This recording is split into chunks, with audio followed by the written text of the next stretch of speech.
সালামু আলাইকুম। আমি প্রাইম জাপানিজ ল্যাঙ্গুয়েজ স্কুলের পক্ষ থেকে কিছু গুরুত্বপূর্ণ ইনফরমেশন শেয়ার করব।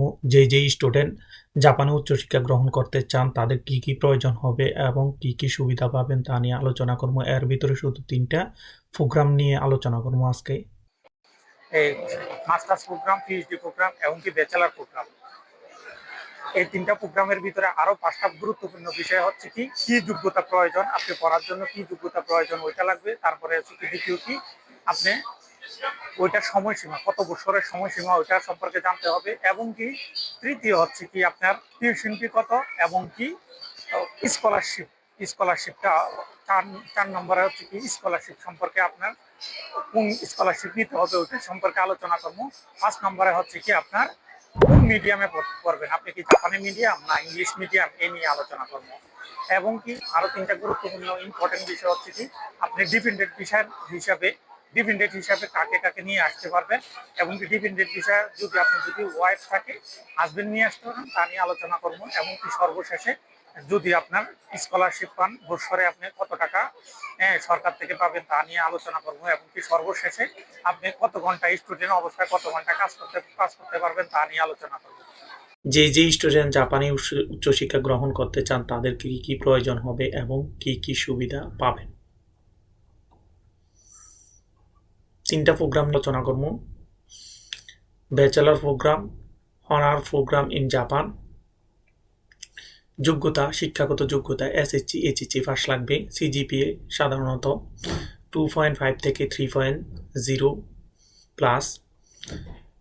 জাপানিজ লেভেল লাগবে N2 বা N3।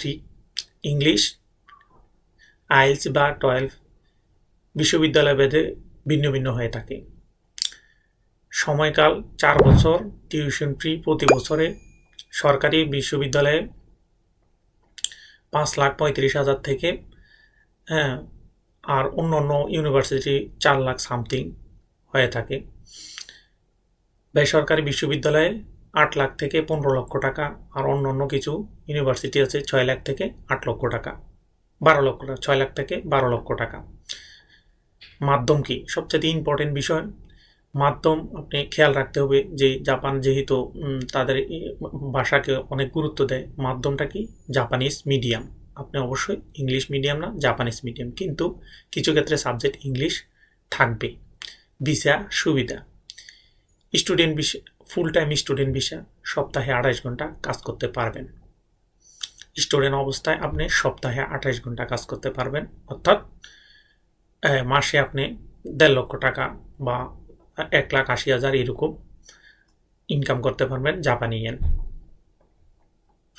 দ্বিতীয় ইম্পর্টেন্ট প্রোগ্রাম হচ্ছে কি মাস্টার্স প্রোগ্রাম ইন জাপান।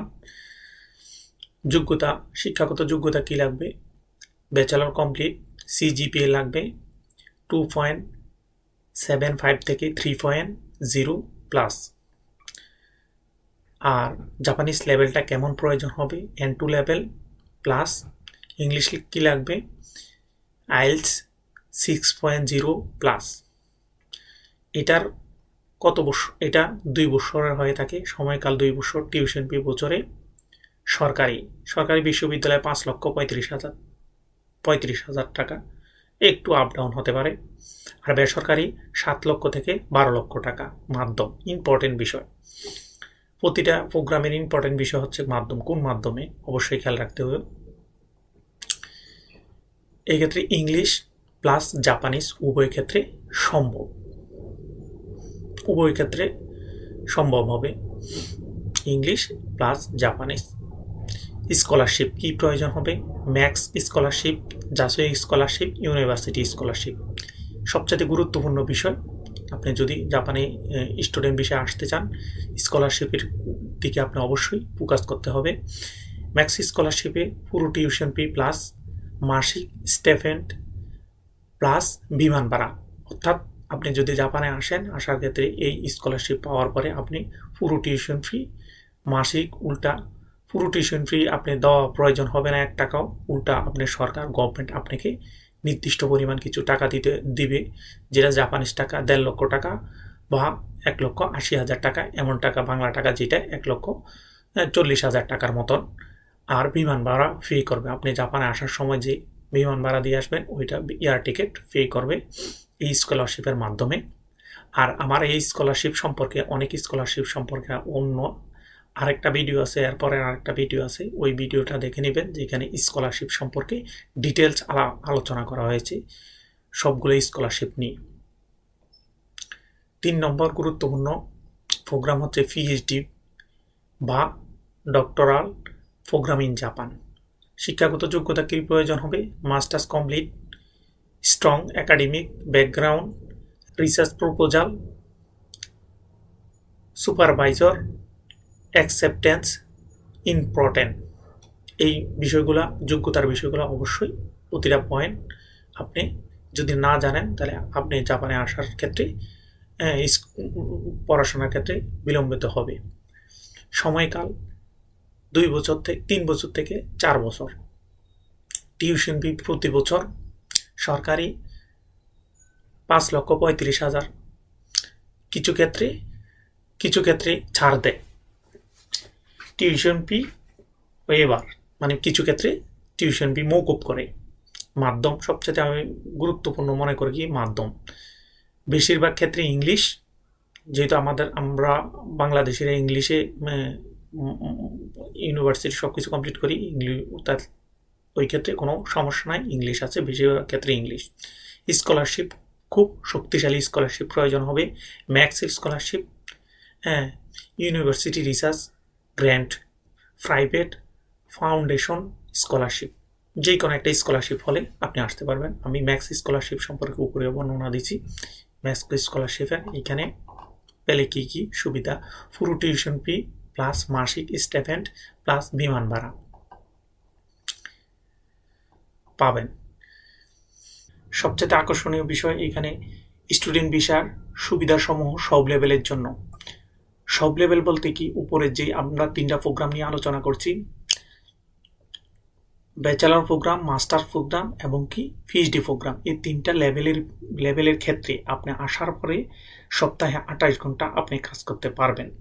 আপনি যদি স্কলারশিপ পান, প্লাস স্কলারশিপ সব কিছু মওকুফ হওয়ার পরেও তারপরে আপনি কি সপ্তাহে 28 ঘন্টা কাজ করতে পারবেন। স্পাউস ডিপেন্ডেন্ট আনা যায়, অর্থাৎ আপনার আনা যায় কোন ক্ষেত্রে? মাস্টার্স প্রোগ্রাম এবং কি পিএইচডি প্রোগ্রাম। মাস্টার্স আর পিএইচডি 2 প্রোগ্রামে আনা যায়, কিন্তু যে ব্যাচেলর প্রোগ্রাম, ওই প্রোগ্রামে আপনি আনতে পারবেন না। স্পাউস এইখানে বিবাহিত যারা আছেন স্টুডেন্ট হিসাবে আসবেন। হাজব্যান্ড হলে তার ওয়াইফকে সাথে করে নিয়ে আসতে পারবেন, আর ওয়াইফ হলে তার হাজব্যান্ডকে সাথে করে নিয়ে আসতে পারবেন জাপানে। এবং কি আরও গুরুত্বপূর্ণ বিষয় হচ্ছে কি, যে স্পাউস এখানে আসবে, উনি 28 ঘন্টা কাজ করতে পারবে সাথে করে। যে আপনার হাজব্যান্ড বা ওয়াইফ যাকে নিয়ে আসেন সাথে করে, অর্থাৎ আপনি নিজেও 28 ঘন্টা কাজ করতে পারবেন, স্পাউসও 28 ঘন্টা কাজ করতে পারবে। পড়াশোনা শেষে job visa, engineering visa, research visa convert করাতে পারবেন। অর্থাৎ আপনি পড়াশোনার শেষে দেশে যাওয়ার প্রয়োজন হবে না, এইখানে আপনি ভিসা কনভার্ট করতে পারবেন। কনভার্ট করার পরে দীর্ঘদিন কাজ করতে পারবেন এবং কি অন্য সুযোগ সুবিধা জাপানে গ্রহণ করতে পারবেন। সর্বশেষে ব্যাচেলর, মাস্টার্স, পিএইচডি তুলনা বিষয়। ব্যাচেলর, মাস্টার্স, পিএইচডি সময় 4 বছর, মাস্টার্স 2 বছর, পিএইচডি 3 বছর থেকে 4 বছর। যোগ্যতা, শিক্ষাগত যোগ্যতা এইচএসসি, মাস্টার্সের জন্য ব্যাচেলর, পিএইচডির জন্য মাস্টার্স। টিউশন ফি ব্যাচেলরের জন্য 5,35,000 টাকা, মাস্টার্সের জন্য 5,35,000 টাকা, পিএইচডির জন্য 5,35,000 টাকা আনুমানিক ধারণা দেওয়া হলো। আর স্কলারশিপ যদি পান, তাহলে তো সব কিছুই মওকুফ করা হবে। ফি, সরকারি fee, media, Japanese media, English media, এই সবচেয়ে গুরুত্বপূর্ণ বিষয় হচ্ছে কি আপনি কোন মাধ্যমে পড়তে পারবেন। জাপানে আছে জাপানি মিডিয়া বা ইংলিশ মিডিয়া, দুটোই আছে। ইংলিশ মিডিয়াম, জাপানিজ মিডিয়াম উভয় ক্ষেত্র ভেদে আমি আগে আলোচনা করছি। আর পিএইচডি প্রোগ্রামে সরাসরি ইংলিশ আছে, কোনো সমস্যা নেই। আর স্কলারশিপ মাঝারি, স্কলারশিপটা মাঝারি, বেশি, খুব বেশি, মানে কোনটা কোন ক্ষেত্রে স্কলারশিপটা বেশি প্রয়োজন এটা বোঝানো হচ্ছে। পার্ট টাইম আপনি ব্যাচেলার প্রোগ্রামে পার্ট টাইম করতে পারবেন, মাস্টার্স প্রোগ্রামে পার্ট টাইম করতে পারেন, পিএইচডি প্রোগ্রামে পার্ট টাইম করতে পারবেন। ডিপেন্ডর অর্থাৎ আপনার যে যদি পুরুষ হন তার ওয়াইফ, আর মহিলা হলে তার হাজবেন্ড, বিবাহিত যারা আছেন তারা সাথে করে নিয়ে আসতে পারবেন তার ডিফেন্ডরকে। এই ক্ষেত্রে যারা ব্যাচেলর প্রোগ্রামে আসবেন তারা নিয়ে আসতে পারবেন না। মাস্টার্স প্রোগ্রামে আপনার ডিফেন্ডেডকে আপনি সাথে করে নিয়ে আসতে পারবেন, পিএইচডি প্রোগ্রামে আপনি সাথে করে নিয়ে আসতে পারবেন। এইখানে কথাবার্তায় যদি কোনো ভুল ত্রুটি হয় ক্ষমা দৃষ্টিতে দেখবেন। আসসালামু আলাইকুম।